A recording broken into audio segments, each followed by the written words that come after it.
Today ngayong araw nga yung graduation day ni Kate noon. Sobrang laki niya na talaga ngayon. And of course guys, napaka-happy namin dyan sa araw na yan dahil ito na yung pagkakataon na mag-grade 7 na siya next year. And sobrang nakaka-proud lang bilang magulang. Even though marami tayong mga pinagdadaanan ng mga trials sa pag-guide sa kanila. Pero hingi lang natin yung guidance ng ating mahal na Panginoon para i-guide natin sa kanila.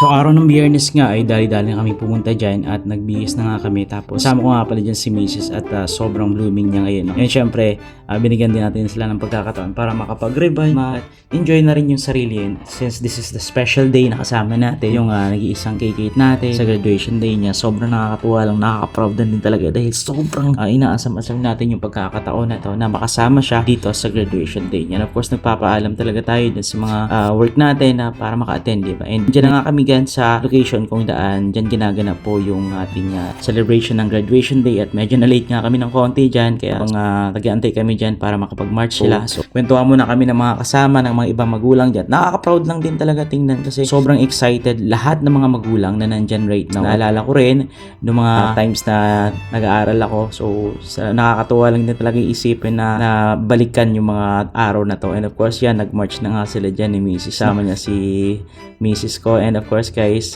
tayo naman yung nagsisilbing videographer para sa kanila. And of course guys, dito nga guys is napaka-excited ko na rin at nag-march na rin dyan yung mga teacher dyan, and of course meron din tayo mga kasama mga Boy Scout dyan. So naalala ko lang din yung mga panahon na ganyan din tayo noon, and of course mahirap din talaga magpalaki ng bata, diba? Pero with the guidance of our Lord Jesus Christ, hindi tayo mahirapan. Mag-pray lang tayo sa Kanya at humingi tayo ng kabay sa Kanya para hindi tayo mahirapan. Alam naman natin na lahat ng challenges na binibigay ni Lord is may solusyon. So kaya laban lang tayo, huwag tayong tumigil sa goal natin para mapalaki sila ng maayos. Minsan naisip natin, sana bumalik na lang tayo sa pagkabata, diba? At maalala yung mga ganitong selebrasyon kasi nakakatuwa naman talaga, lalong-lalo na kapag talagang binuhos mo yung suporta para mapalaki sila ng maayos, magabayan sila ng maayos. At nakakatuwa lang din isipin na to give back in return ay kasama natin sila ngayon, and sa pagtatapos nga ng kanyang elementarya, grade 7 na siya next year, and nakaka-proud lang din bilang isang magulang nagabayan yung mga ganitong klaseng sitwasyon. Ikaw ba bilang isang magulang, naisip mo na rin ba kung gaano kahirap pagpalaki, maggabay sa mga anak natin? Ang hirap nga ng panahon ngayon, pero patuloy pa tayong lumalaban para sa kanila kasi alam naman natin kung gaano ka-importante yung edukasyon para sa bawat pamilya. So nandito tayo para gabayan sila, wag nating isipin na hirap.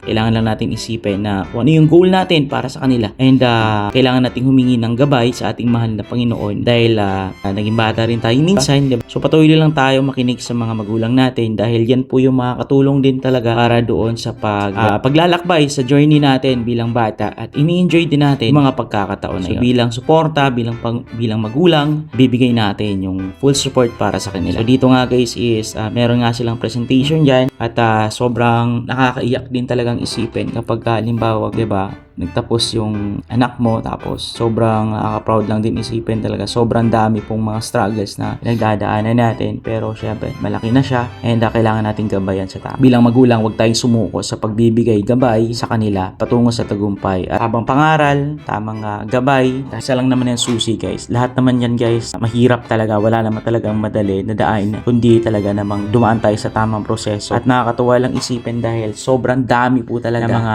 graduate yan. So syempre, proud na proud din kami ni Mrs. para gabayan siya at magbigay sa kanya ng suporta at magbigay sa lahat po ng mga kabataan ngayon.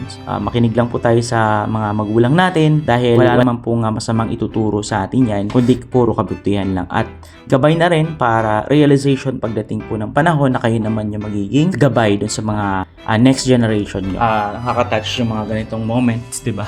Diba ang hirap guys when it comes sa pagtatrabaho, kailangan mong i-provide yung mga financial needs nila, tuition fee, miscellaneous, at iba pa, uniforms, diba? Tuloy mo lang yan, Kate. Alam naman namin na kayang-kaya mo yan, at alam din namin na meron kang initiative para mag-aral, lampasan lahat ng mga struggles na meron ka ngayon. At normal lang yan bilang tao dahil binigyan tayo ng excitement at binigyan tayo ng challenge ng Panginoon, pero kayang-kaya natin gabayan yan. So keep up the good work, and sana sa pagpasok ng grade 7, galingan mo palalo, and sobrang proud po kami sa'yo.